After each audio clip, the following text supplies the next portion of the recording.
ही एक मराठी प्रेरणादायी गोष्ट आहे। एका जंगलात एक लहान सिंहाचं पिल्लू राहत होतं। एके दिवशी दुर्दैवानं त्याची आई त्याला कायमची सोडून गेली।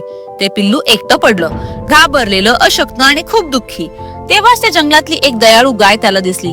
सिंहाचं पिल्लू असूनही त्या गायीच्या मनात भीती नव्हती, होतं फक्त आईचं प्रेम, माया आणि संस्कार। तिनं त्या पिल्लाला जवळ घेतलं, आपल्या वासरांसोबत वाढवलं, त्याला कधी उपाशी ठेवलं नाही, कधी एकटं वाटू दिलं नाही। सगळे प्राणी तिला म्हणाले, हा तर हिंस्र प्राणी आहे, उद्या तुलाच खाऊन टाकेल। तेव्हा गाय शांतपणे म्हणाली, माझं त्याच्यावर माझ्या मुलांसारखंच प्रेम आहे। फॅमिली व्हॅल्यूज आणि संस्कार भीतीपेक्षा मोठे असतात। काळ पुढे गेला, सिंह मोठा झाला, पण आश्चर्य म्हणजे तो शिकार करत नव्हता। तो गवत खात होता, फळं खात होता, इतर कुणालाही त्रास देत नव्हता।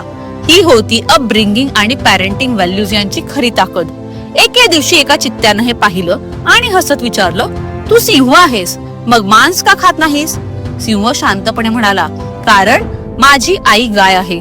तिनं मला शिकवलं आहे की खरी ताकद म्हणजे कोणालाही न दुखावणं। चित्ता थक्क झाला।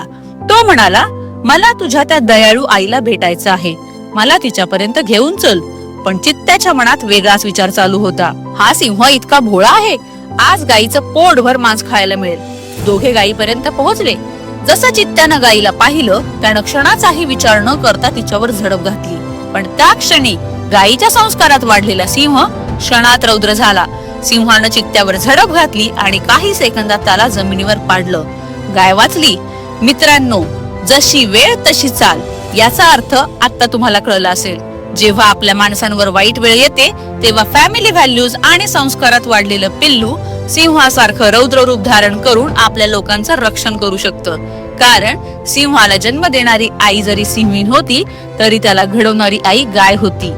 जर ही रील तुम्हाला आवडली असेल तर लाईक, शेअर आणि सेव्ह जरूर करा। कमेंट मध्ये तुम्हाला काय वाटतंय हे नक्की कळवा। कॅप्शन पूर्ण वाचा आणि डेली 1% मोटिवेशन साठी या अकाउंटला लगेच फॉलो करा।